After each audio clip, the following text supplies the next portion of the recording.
Buenos días, hermanos, bienvenidos a un nuevo servicio en línea de The United Christian Church.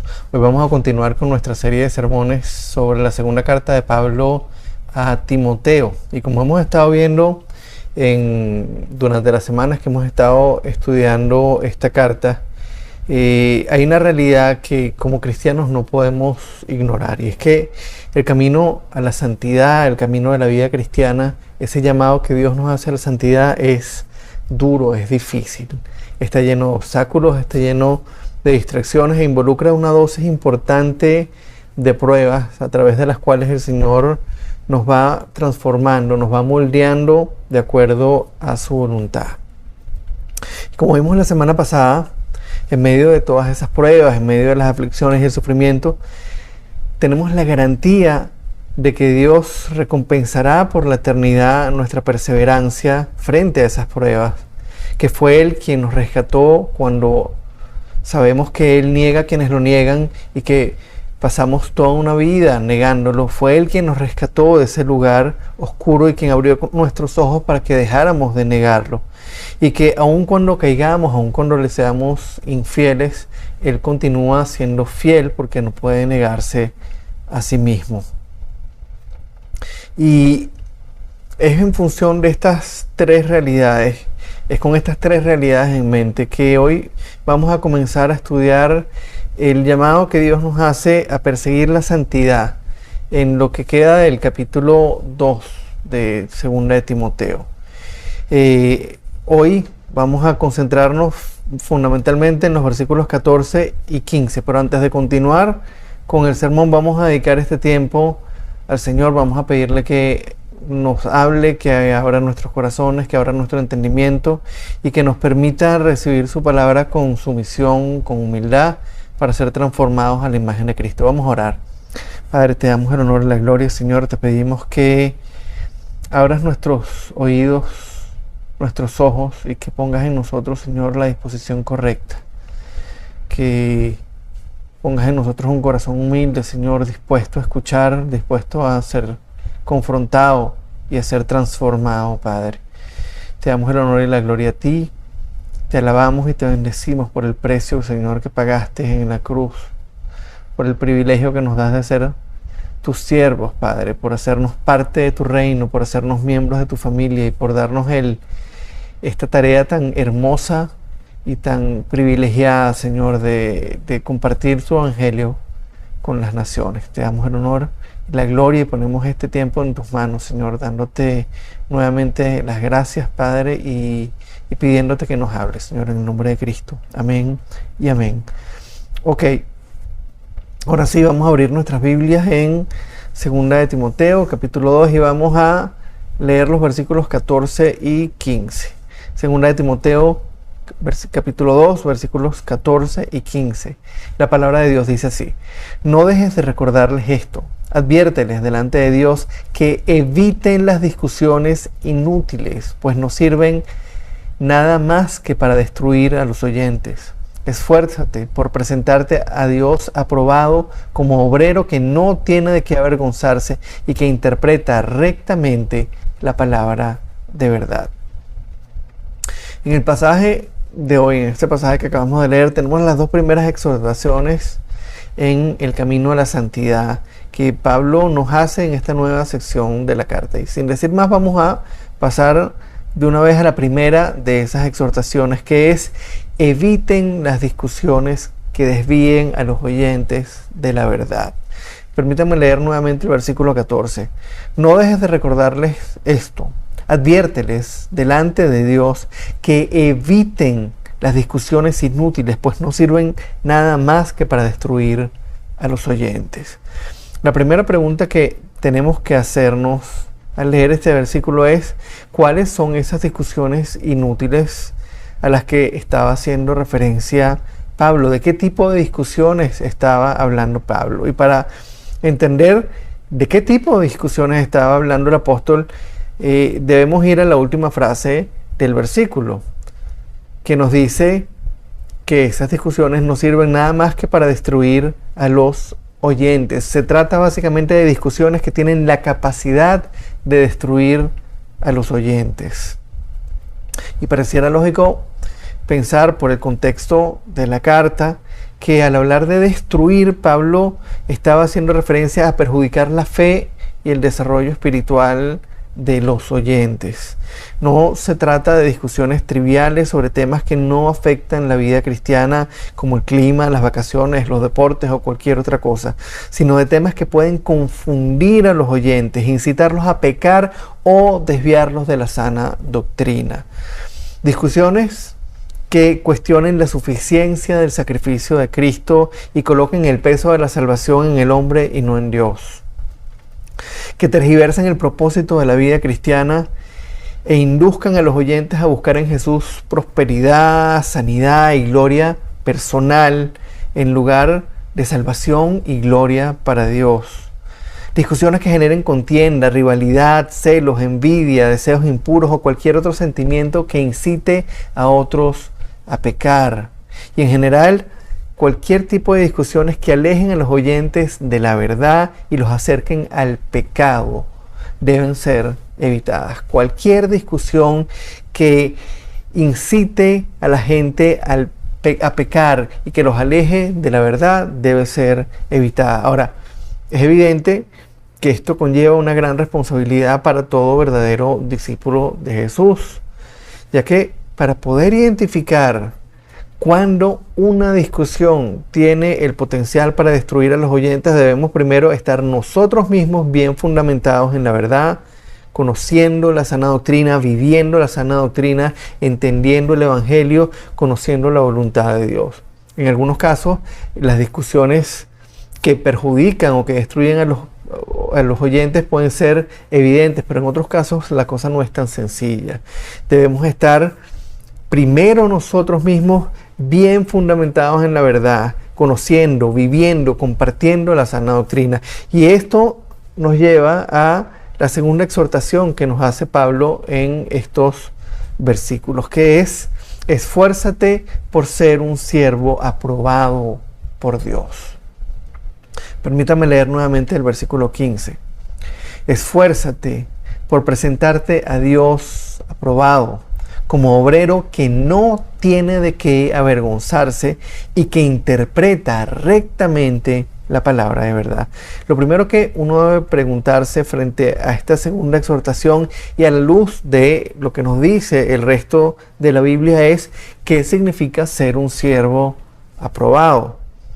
¿Es acaso un siervo aprobado uno que no comete pecado alguno, uno que vive una vida de obediencia perfecta? Pensemos un momento en el rey David,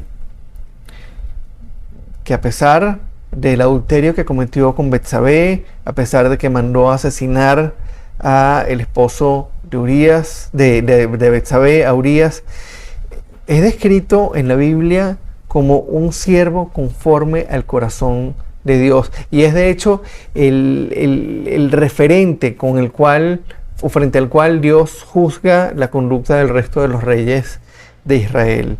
David fue considerado por Dios como un siervo conforme a su corazón, como un siervo conforme al corazón de Dios, aún a pesar de las cosas que hizo. Ahora, ¿por qué era David un siervo aprobado por Dios a pesar de esos pecados tan terribles que cometió? Adulterio, asesinato. La respuesta es sencilla. David tenía un corazón contrito y humillado. Él reconocía su pecado, se arrepentía, pedía perdón a Dios y quería más que nada en el mundo estar cada día en la casa del Señor y recrearse en su presencia. David tenía un corazón dispuesto a alabar al Señor, tenía un corazón dispuesto al arrepentimiento, abierto a que el Señor lo confrontara y a no buscar excusas para huir de su responsabilidad. Él se sabía, entendía que había sido concebido como pecador, entendía que el pecado estaba en él, se arrepentía cuando caía y no había nada que le proporcionara mayor gozo que estar en la presencia de Dios. David se gozaba en la ley de Dios, descansaba en su misericordia y su mayor deleite era obedecer y glorificar al Señor. Y la pregunta que debemos hacernos, ¿era esa actitud de David el producto exclusivo de lo que Dios había hecho en él? ¿Era esa conducta de David algo que solamente tenía que ver con lo que Dios estaba haciendo en él? ¿O había en su conducta alguna participación de David? ¿Era solo una obra de Dios o de alguna manera había en ese deleite de David y en esa búsqueda que David tenía de la santidad y en esa disposición a buscar al Señor continuamente, había una participación de David? Fíjense lo que dice Pablo en el versículo 15. Él exhorta a Timoteo a esforzarse para ser un siervo aprobado. Esfuérzate para ser un siervo aprobado, lo que implica una acción consciente y premeditada de parte del siervo para no ofender a Dios y para agradarle en todo. En pocas palabras, se requiere la intención y la disposición correcta para ser un siervo aprobado por Dios. Además de el llamado a esforzarse que Pablo hace, él menciona a Timoteo dos aspectos claves para que nos ayudan a entender qué significa ser un siervo aprobado por Dios. El primer aspecto, un siervo aprobado por Dios no tiene nada de qué avergonzarse. El siervo se reconoce pecador, sabe que es incapaz de obedecer a Dios por cuenta propia, no oculta su condición, no oculta su pecado, no oculta su naturaleza caída, la reconoce y la confiesa y rechaza de corazón el pecado que hay en él. Cuando cae, no se esconde, acude a la presencia de Dios, confiesa su falta y se arrepiente, sabiendo que aun cuando él sea infiel, Dios seguirá siendo fiel porque no puede negarse a sí mismo. Amados, un siervo aprobado por Dios no se avergüenza de su condición de pecador. Un siervo aprobado por Dios no es uno que se avergüenza de su naturaleza pecaminosa, mas sí se avergüenza de su corazón endurecido, se avergüenza cuando su corazón se endurece y no se arrepiente por sus pecados, se avergüenza cuando no se goza en agradar a Dios, se avergüenza cuando se aleja de la presencia de Dios y en lugar de buscar el perdón, huye. En lugar de deleitarse en Dios, se deleita en el mundo. Y la pregunta que uno podría hacerse es: ¿puede un verdadero siervo de Dios llegar a un estado como este? Fíjense lo que le pasó a David. Adulteró con Betsabé y cometió asesinato, mandó a asesinar a Urías. Definitivamente un siervo de Dios puede llegar a este estado, pero jamás podrá sentirse cómodo y complacido en ese lugar. Jamás podrá sentirse bien con lo que está haciendo y deberá esforzarse por hacer las cosas que lo acerquen a Dios y lo alejen del pecado. Es Dios quien hace la obra. Es Dios quien nos mantiene firmes en la fe, pero somos nosotros los que tomamos día a día las decisiones que ofenden a Dios y nos alejan de Él, o que por el contrario le agradan, lo glorifican y nos acercan a Él. Y la pregunta que debemos nosotros hacernos frente a esta realidad es: ¿podemos decir que no tenemos un corazón endurecido del cual debemos avergonzarnos? ¿Podemos nosotros decir que no tenemos un corazón duro por el pecado por lo cual debemos avergonzarnos?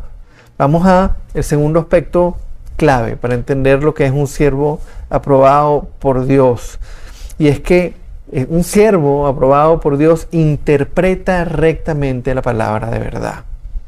Amados, Pablo fue muy claro en este segundo aspecto. Un cristiano que se arrepiente de sus pecados, pero no se esfuerza por interpretar correctamente la palabra de Dios, no puede considerarse un siervo aprobado por su Señor. Si hay algo que para nosotros debe ser sagrado, es lo que Dios ha revelado, es lo que Dios ha dicho. No respetar su palabra y atrevernos a interpretar a la ligera lo que Él ha revelado es un irrespeto directo a la persona y a la autoridad de Dios. No respetar lo que Dios reveló en la palabra, no respetar lo que Dios quiso comunicar a los seres humanos y tomar a la ligera lo que Él reveló es un irrespeto directo contra la persona y la autoridad de Dios. Dicho de manera sencilla, interpretar de manera errada lo que dice la Biblia es literalmente poner en boca de Dios cosas que Él no ha dicho. Hermanos, ¿se dan cuenta de la gravedad del asunto? ¿Qué harían ustedes si alguien dice que ustedes dijeron algo cuando en realidad ustedes nunca dijeron eso? ¿Lo tomarían a la ligera o se molestarían de manera importante con esa persona? Ahora imaginen que seamos nosotros los que decimos que Dios, el que tiene poder en su palabra para crear el universo a partir de la nada, el todopoderoso, el soberano absoluto de todo cuando existe, ha dicho algo que nunca dijo. Supongamos que seamos nosotros los que decimos que Dios, el que creó el universo con su palabra, digamos que Él dijo algo que no dijo. ¿Creen ustedes que un cristiano que pone en boca de Dios cosas que Él nunca ha dicho puede ser considerado por Dios como un siervo aprobado? Es evidente que no. Amados, interpretar correctamente la palabra de Dios es un deber, pero hay que reconocer que no es sencillo. Requiere tiempo, requiere dedicación y requiere esfuerzo. Ahora, pensemos un momento, todos nosotros hemos pasado horas y horas estudiando para aprobar un examen o para adquirir alguna destreza que nos ayude a ganarnos la vida. La gente pasa años estudiando para graduarse del colegio y después años en la universidad estudiando para sacar un título. La gente estudia para completar proyectos, la gente estudia para hacer algún hobby, la gente le dedica tiempo a entrenar para hacer un ejercicio, la gente le dedica tiempo, energía, estudio a las cosas que le gustan. Ahora les pregunto, ¿cuánto tiempo le hemos dedicado nosotros a aprender cómo interpretar correctamente la palabra de Dios? ¿Cuánto tiempo le hemos dedicado a aprender cómo interpretar correctamente la palabra de Dios? ¿Cuánto tiempo pasamos día a día estudiando lo que Dios ha revelado sobre sí mismo y sobre sus planes? ¿Cuánto tiempo le dedicamos día a día a estudiar la Biblia? A estudiar quién es Dios, qué piensa, qué siente, qué espera, cuáles son sus planes. Preguntémonos con absoluta honestidad. ¿Podemos nosotros decir que nos hemos esforzado para ser siervos aprobados, que interpretan correctamente la palabra de verdad? ¿Podemos decir nosotros que realmente nos estamos esforzando para aprender a interpretar su palabra rectamente? Hermanos, ¿se dan cuenta que si fallamos en interpretar correctamente lo que Dios reveló en la Biblia, estaremos diciéndole a los demás que Dios dijo cosas que realmente nunca dijo? Se dan cuenta que si fallamos en interpretar correctamente la palabra de Dios, estaremos poniendo en su boca cosas que Él nunca dijo. Pueden ver las implicaciones de esto. En pocas palabras, estaremos en peligro de llevar a la gente a creer en un Dios diferente al que es verdaderamente. Estaremos incitando a la gente a creer en que Dios es diferente a como Él se ha revelado. Les estaremos presentando a un Dios con minúscula que no es el Dios de la Biblia, y eso definitivamente no es algo que le agrade a nuestro Señor. Amados, como hemos visto hoy, el llamado a la santidad es mucho más que un llamado a vivir una vida pura. La verdadera búsqueda de la santidad empieza por un esfuerzo consciente para presentarnos delante de Dios como siervos aprobados. Y en la forma más básica, más sencilla que podemos definir eso, el ser un siervo aprobado por Dios incluye, por un lado, cuidar la salud espiritual de los demás. Cuidar nuestro corazón para que no se endurezca. y cuidar la manera en que interpretamos y comunicamos a otros la palabra de Dios. Hermanos, como cristianos, todo lo que hacemos en el día a día impacta nuestra relación con Dios, pero también impacta la manera en la que las personas que tenemos alrededor lo ven a Él, y puede llevar a otros a darle la gloria a Dios o a blasfemar su santo nombre. A la luz de estas dos primeras exhortaciones que hemos visto hoy, de estas dos primeras exhortaciones en el camino a la santidad, hoy quisiera invitarlos a que nos preguntemos nuevamente: ¿estamos con nuestras palabras contribuyendo a la edificación de los demás? ¿O por el contrario, estamos desviándolos de la sana doctrina, alejándolos de Dios y acercándolos al pecado? ¿Estamos haciendo un esfuerzo consciente para cuidar nuestro corazón y evitar que se endurezca a causa del pecado? Nos hemos estado esforzando para aprender cómo interpretar correctamente la palabra de Dios. Le hemos dado la debida prioridad al estudio de la Biblia para conocer en profundidad la voluntad y el carácter de Dios y para estar mejor preparados para presentar a otros las riquezas del Evangelio. Amados, vamos a tomarnos el tiempo esta semana para revisar honestamente nuestra vida a la luz de estos versículos. Y pidámosle a Dios que nos confronte con nuestro pecado, que nos muestre el camino correcto y que nos guíe de la mano para ser esos siervos aprobados delante de Él, para que seamos esos siervos útiles y dispuestos a producir fruto para el reino. Vamos a orar. Padre, te damos las gracias, Señor, por tu palabra. Te damos las gracias por, Señor, confrontarnos con una realidad tan tremenda como esta, Señor. No queremos, Padre, ser siervos no aprobados por ti. No queremos, Padre, ser siervos que no interpretan rectamente la palabra de verdad. No queremos ser siervos que destruyen a otros con nuestras palabras. No queremos ser siervos, Señor, que no buscamos continuamente proteger nuestro corazón de ser endurecido por el pecado, Señor. Ayúdanos, Padre, a identificar, Señor, cuáles son las cosas que nos están desviando, cuáles son las conversaciones que estamos llevando, Señor, que no edifican o que destruyen a los demás. Ayúdanos, Señor, a ver de qué manera estamos permitiendo que nuestro corazón se endurezca, y ayúdanos, Señor, a ser sinceros al contestar la pregunta de si realmente le hemos dedicado el tiempo, la energía, y si hemos dado la prioridad suficiente, Señor, al estudio de tu palabra y a aprender a interpretarla correctamente. Señor, te pedimos que nos ayudes a que el estudiar tu palabra, el compartirla, el buscar la edificación de otros y el proteger nuestro corazón, Señor, de ser endurecido por el mundo y por el pecado, Señor, sea nuestra prioridad. Te damos el honor, te damos la gloria, te alabamos, te bendecimos, te glorificamos, Señor. Te damos gracias porque si podemos estar aquí hoy es por lo que tú has hecho, Señor. Y si podemos recibir esta palabra es por lo que tú estás haciendo cada día en nosotros. Te pedimos que nos lleves de la mano esta semana para que podamos entender, para que podamos recibir y analizar, Señor, recibir esta palabra y analizar nuestra vida, evaluar nuestra vida a la luz de estas exhortaciones. Te damos el honor y la gloria, Padre, en el nombre hermoso y poderoso de nuestro Señor Jesucristo. Amén y amén.